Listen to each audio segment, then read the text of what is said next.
sentence less is more, because this is my sentence in my profile, in my LinkedIn profile. Thank you. Today we'll present you my one of my expertise on the age-related macular degeneration, AMD. So this is a growing public health challenge, and I will present you the role of acupuncture.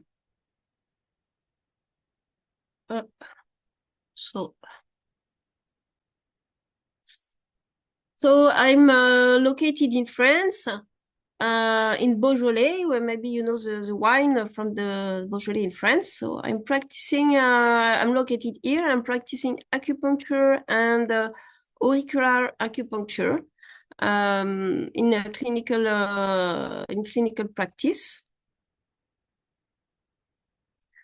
So what is the epidemiology of DMA? So DMA is the biggest cause of sight loss after age 50. 25 to 30% of people are affected after the age 75. So we have many risk factors identified. First, of course, the age, genetics, smoking, diet, alcohol, blood pressure. A woman, the gender is as well a risk factor. So you have two kinds. So the macular degeneration is located in the retina at the macula. So you have in the figure, you have the location of the macula, and you have the normal macula where you see on the picture, so the thickness, and you have a dry macular degeneration where you have a thickness where you have deposits. So I have another slide to see that. We have a fatty deposit, and wet macular degeneration, where you see that the membrane, you see leakage in the membrane with potential hemorrhage in the macula. So in terms of epidemiology, so the age is very important. So you see the curve that this affects mainly very old people. So this is the epidemiology in the US, but you have same epidemiology in Europe, Australia. So this is really a concern. So as I explained, you have two forms of AMD. So in the picture, in the normal eye, you have in the macula in the center. So macula represents less than 5% of the surface of the retina. Nevertheless, this is with the macula that with the macula you can have the precise vision, the details, and the colors. So everything is upon this very small surface on the retina to have a precise vision. When you have dry AMD, you have deep protein deposits because the regeneration with the age is not effective. So you have deposits, you have inflammation. And so the dry AMD represents 85% of cases of AMD, and you have in 15% of cases, you have wet AMD. And in this case, you have a fluid leak in the macula with blood and with the risk of hemorrhage. And this is an emergency, and the patient has to receive an injection. So this is an anti-angiogenic injection that is effective to stop the hemorrhage for those patients. In terms of symptoms, usually with dry AMD, you have no symptoms. This is really with a very slow evolution most of the time at the early stage. And this is progressing and symptoms may appear. And you can have blurry fuzzy central vision. You can have space when you can not see anymore. So this is a scotoma. So this is the black spot in the middle of the vision, and this corresponds to the drusen, so the protein deposit that is really specific to the AMD. You have also deformation on the vision. So you see, as an example, the picture with the mother and a baby, and there are the deformation of the vision. So this is, when you arrive at this stage, this is wet AMD, and this is really a late stage of AMD. So for acupuncture, I would like to talk first about how it works. And what I'm using, so there are internal experts that provide us a clinical guideline. So I will present those guidelines to you. One method, so the Acuinova method, developed by John Ball, that is a Danish practitioner. And this is one of the methods I'm using in my practice. And in the literature, the scientific literature, I will show you what is the evidence of the efficacy of the acupuncture for AMD. So for acupuncture, how it works, so you have the meridian theory, fundamentals, with an organization framework, a system of 12 primary meridians links to specific organs that forms the body energetic architecture. So you have the picture on the right showing the different meridians. And the meridian serves as the primary interface for regulating organ function, managing pain distribution along their respective pathway, allowing for therapeutic intervention through distal acupuncture points. So regarding the acupuncture points, so we have 365 classical acupuncture points that are mapped along the meridians. This has been defined as well internationally by the OMS, the WHO.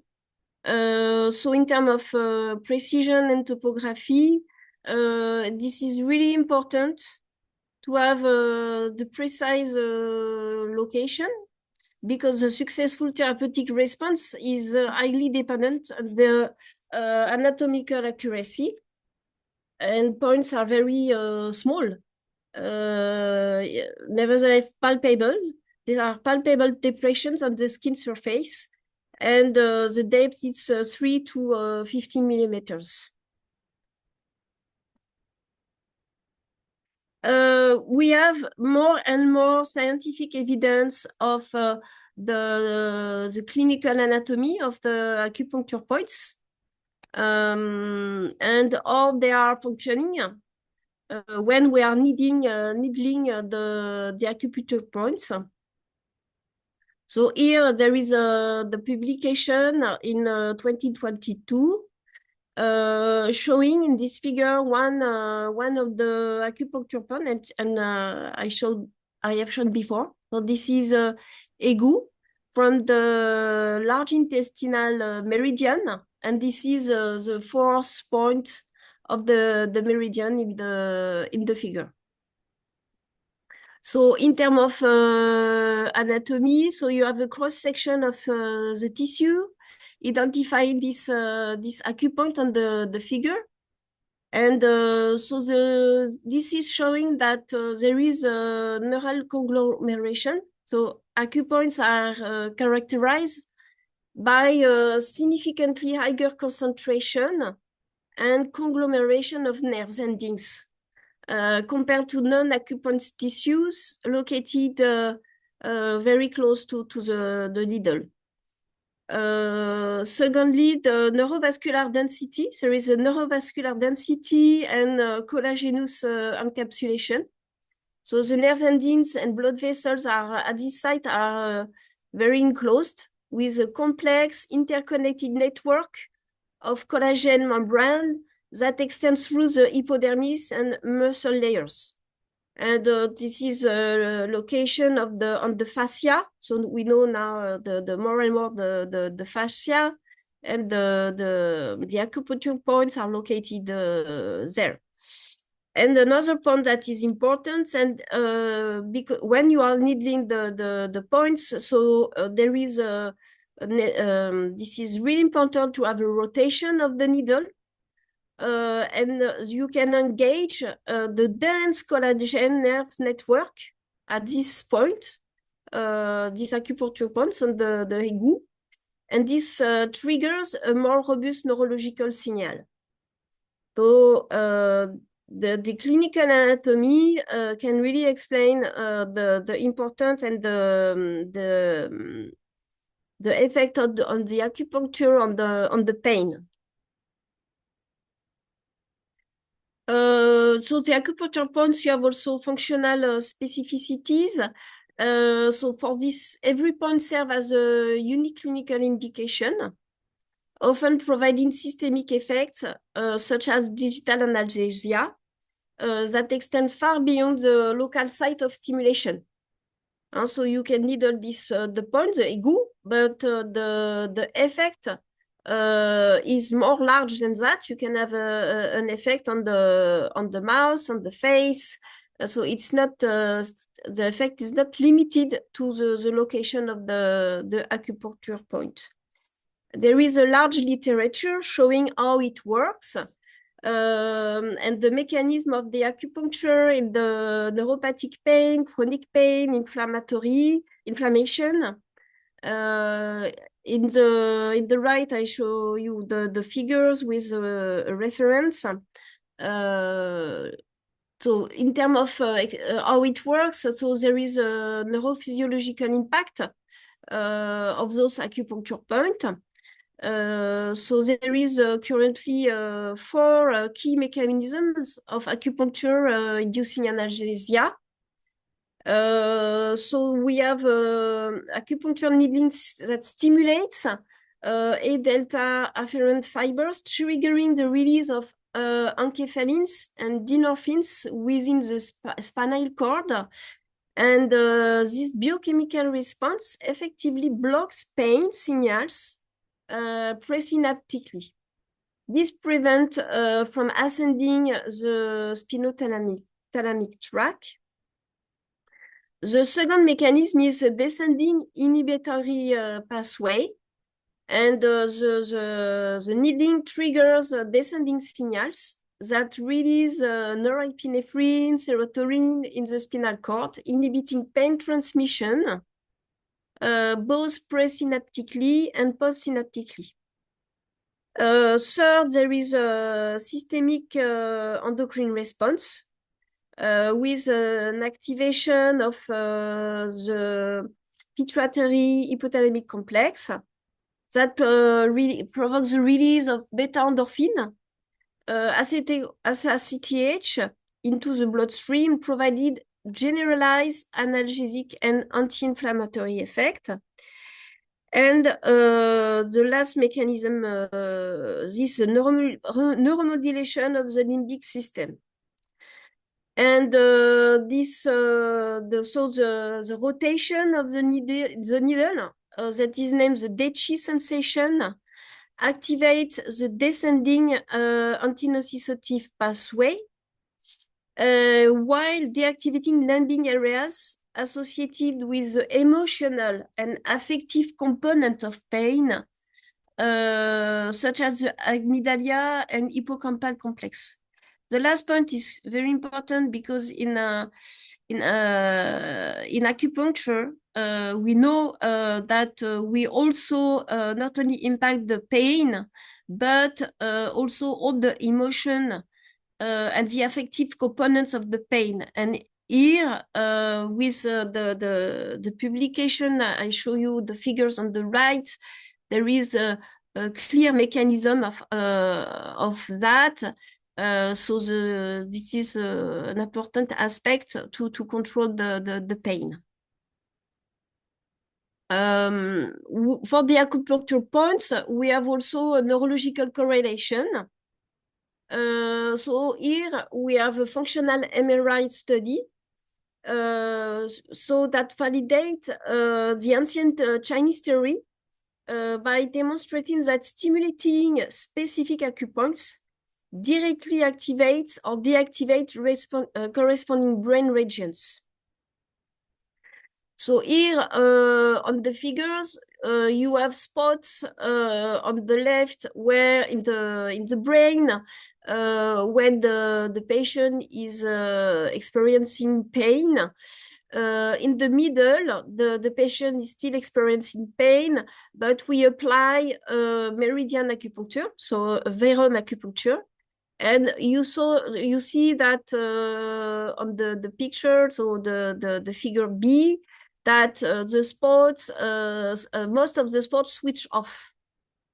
And whereas for the sham acupuncture, that is a placebo acupuncture for the patient with pain, we cannot have this switch off of the pain in the brain. So there is demonstration that the acupuncture demonstrate more profound pain control than when you have the sham acupuncture, so the placebo. So the sham acupuncture is when your needle another point in the body that is not defined as a true acupuncture point. You have also, this is a really important publication.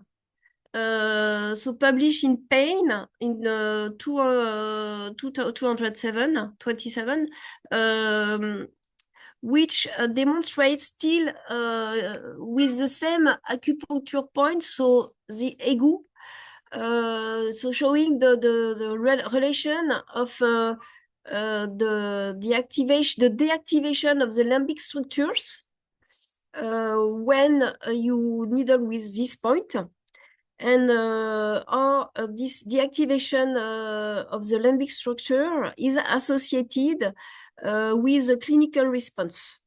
So here you have patient with carpal tunnel syndrome, and they observe a significant reduction in neuropathic pain and an improvement in sensory function after Verum acupuncture as compared to sham acupuncture. And this paper is also very important because it shows that in these patients with carpal tunnel syndrome, the Verum acupuncture was shown to restore the distinct somatotopic maps in the primary somatosensory cortex, and this providing an objective neuroplastic repairs of the brain sensory processing. So in this picture on the left, so you have so the figure A, you see that you have the comparison between the Verum acupuncture group versus the sham acupuncture group, and we observe during after the acupuncture that you have deactivation of this system with hypothalamus and the amygdala. And this is related to, on the right, the magnitude, so with a clinical response that is shown by digit 2 and 3 separation. So the patient has the ability to have more profound separation between the digit 2 and 3 with the Verum acupuncture.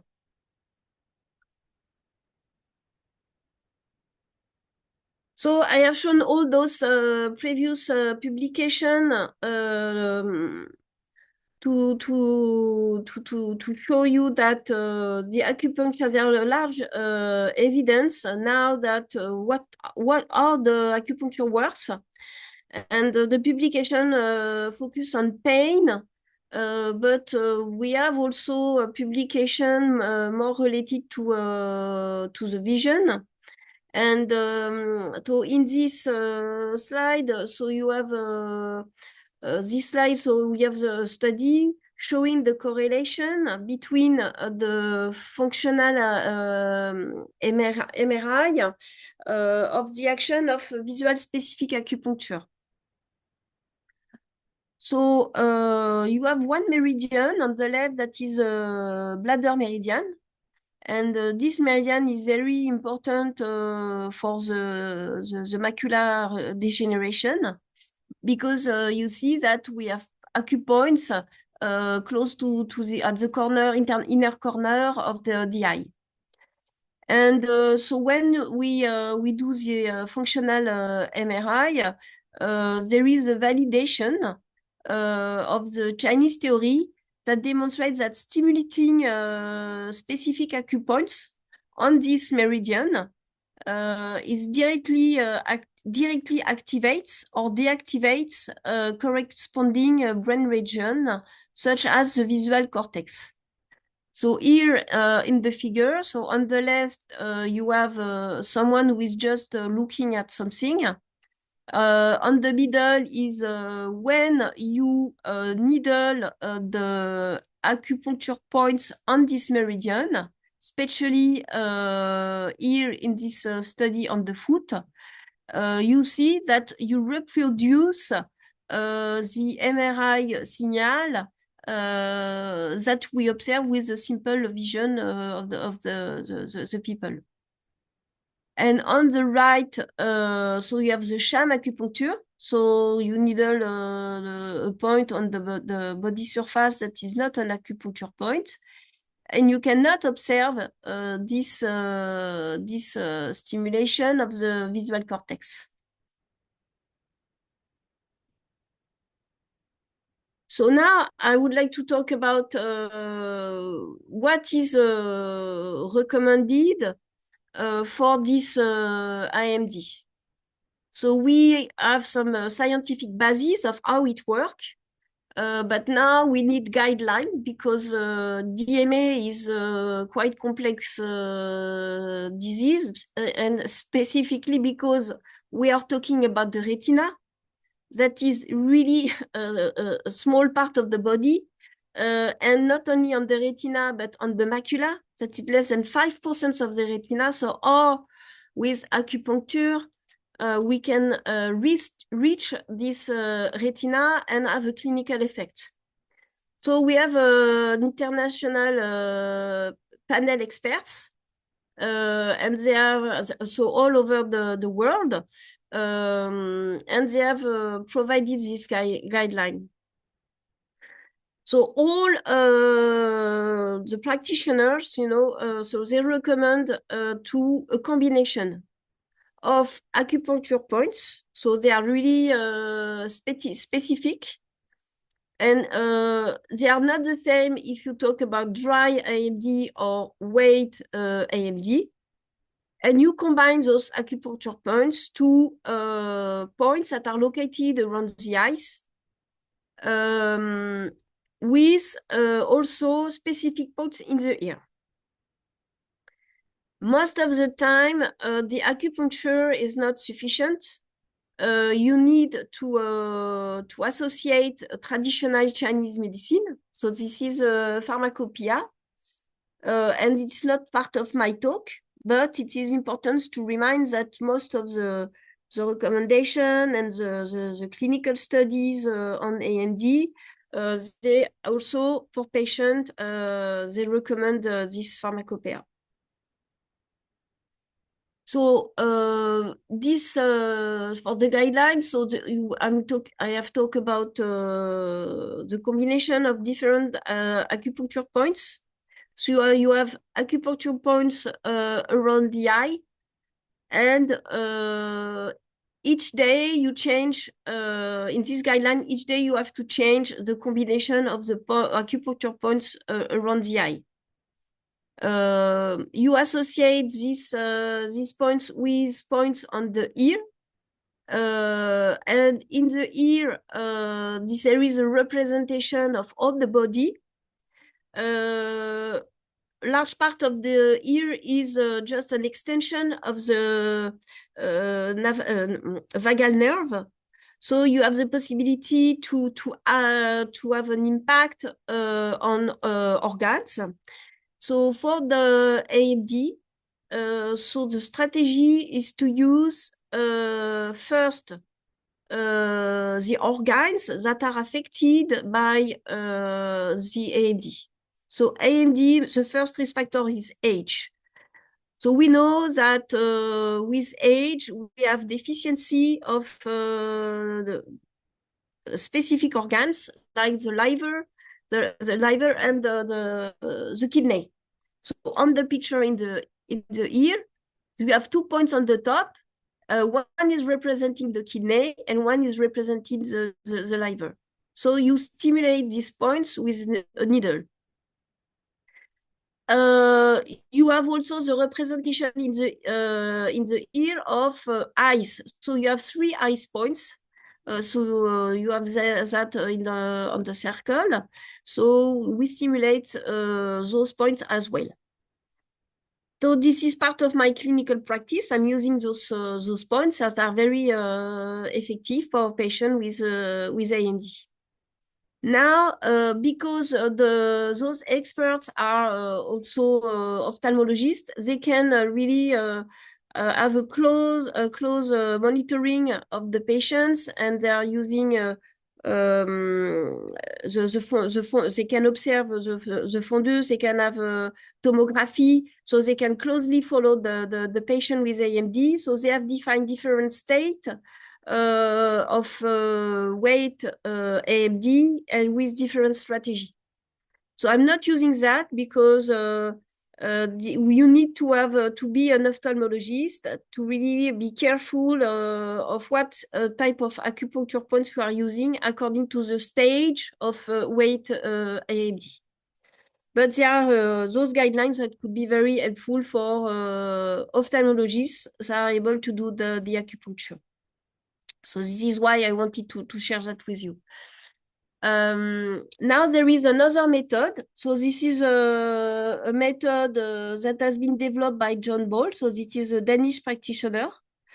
The method is called Acunova. And this is based on the fact that so this method utilizes specific points that are located in and around the joints that transmit signal, so neurological signal to the brain, triggering the body's natural self-healing mechanism. So because we are focusing on DMA for this approach, we are looking at on the corresponding dermatome to the vision. So we know that for the occipital part, this is located at the cervical 1 dermatome. And in the figure, we are looking on the thumb where is located this cervical 1. So you see in the red circle that we will needle this point to make sure this point corresponds to the visual cortex. So this is the methodology developed by John Ball. More than 30, so he has 30 years experience of this approach. And the treatment is really well, the treatment protocol is really well defined for the DMA. So as part of the protocol, you have acupuncture points around the eye. So you have the bladder 2, so the second point on the bladder meridian, and you have the Yu Yao. In addition to that, as I explained, you use a point on the joint. So you can use the one on the picture, so the C1 location on the joint on the thumb. And this is really important and critical to make sure you have the good location. And for that, we are using a stimulator. So you have two parts on the treatment protocol with Acuinova. You have one intensive treatment protocol, and this is the same protocol for both dry and wet AMD. And overall, you have 20 sessions in total. So within 2 weeks, so this is really intensive. So patients receive 2 treatments per day, 5 days a week. And each day you have 2 treatments. So it's really intense. And in the pictures, I show some of the specific points. There are many, but just for to see, to share with you some examples of the points. After this intensive treatment protocol, there is a maintenance protocol because so the AMD, it's a degeneration process, and we need to stabilize, and we need to maintain the effect. And so there are on regular basis additional treatment session. Now,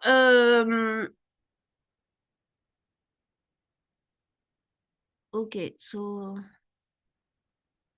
sorry, I missed one slide.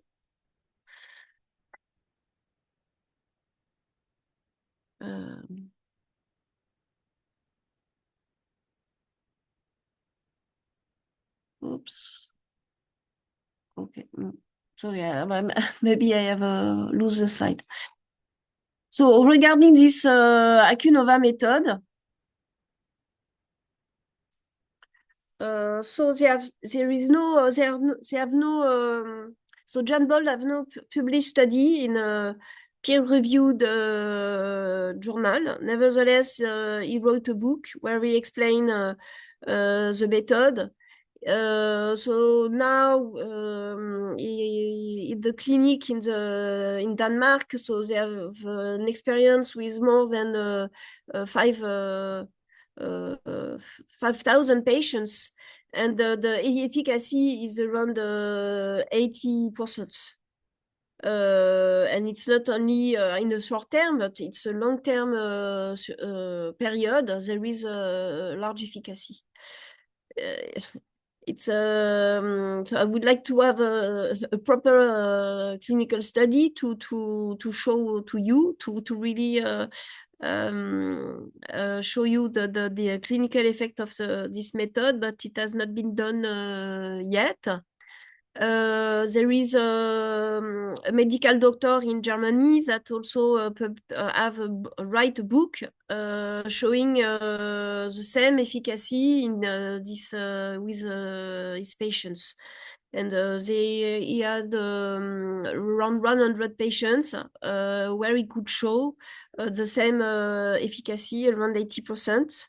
So when I talk about efficacy, this is in terms of visual improvement. And this is in terms of stabilization of the DMA observed by the ophthalmologist. So this is really important results because DMA is is the first reason to be blind for the elderly people. So it's really important. So we have publications on the effect of acupuncture on AMD. A lot of publications, and I just show you a literature review. This is a systematic review and a meta-analysis so with randomized control trials. So this meta-analysis has been published in PLOS One in 2023. And as far I know, this is really the best document nowadays to really show what we have in terms of data and clinical evidence of acupuncture. So this meta-analysis, in this meta-analysis, we have overall 508 AMD patients. And we have patients with dry AMD and also wet AMD. And overall, the result shows that we have a clinical efficacy when acupuncture is done alone or with the adjunct therapy. And we have also an improvement in terms of best corrected visual acuity and an observation of the reduction of the central macular thickness. So I have explained to you that when we have wet AMD, there is blood and leakage in the macula. So there are thickness in this macula, but with acupuncture, we can reduce the thickness. So this is an important marker of the efficacy of acupuncture on AMD. So in conclusion of this meta-analysis, the patient with dry AMD may benefit from acupuncture treatment. So in terms of sample size, this is the conclusion, because for wet AMD it was not possible. However, in the conclusion, they said that the level of quality of evidence is still low or very low, because even if they have selected the best randomized clinical trial of acupuncture on AMD, there are still a lot of heterogeneity in the trial. The endpoints are different. So this is not, we are not yet at the stage when we can say that acupuncture have a robust clinical efficacy on AMD. So this is still to be done. So in terms of results from this meta-analysis, so you have here, so the demonstration that we have an improvement with the acupuncture group in terms of risk ratio of 1.29 in terms of clinical response after acupuncture. Now, if we look at other parameters, so we have on the graph B, so we have the parameters and the best corrected visual acuity, and we observe, as with the acupuncture group, a significant improvement.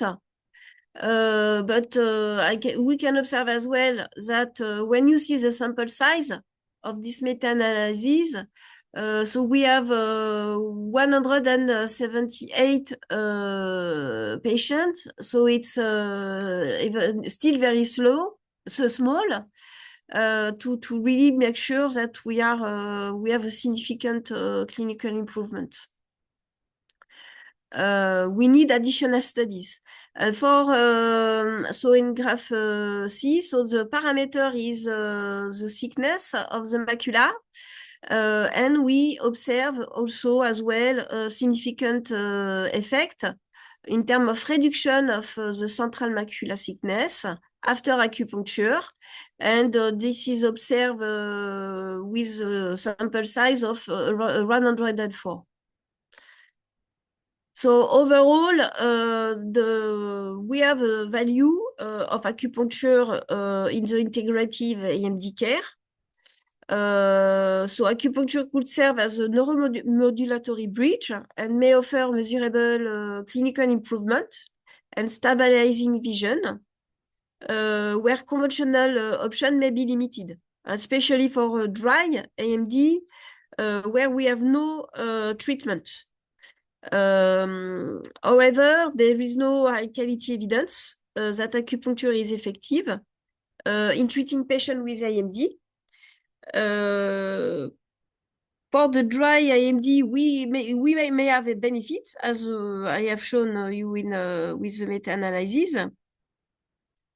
But considering the potential of acupuncture treatment for AMD, it is necessary to conduct a rigorous design randomized control trial to verify its efficacy.